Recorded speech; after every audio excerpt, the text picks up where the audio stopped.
Tesla has just announced that their Model 3 electric vehicle is now eligible for the full $7,500 credit under the Inflation Reduction Act of 22. So just to give you a little bit more information, up until this point, Tesla Model 3 was only eligible for no more than $3,750 of a tax credit. So now it's doubled.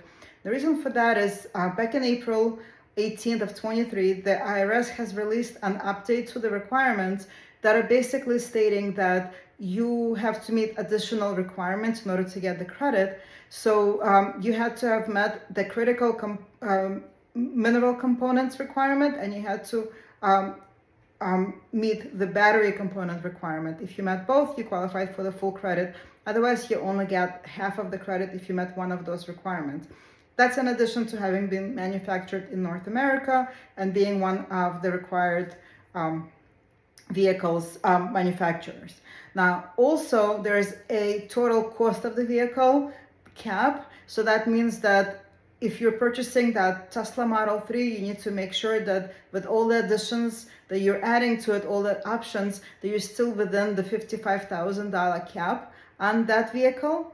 And you also need to meet your AGI requirement. If you're single, that's $150,000. If you're married filing jointly, that's $300,000.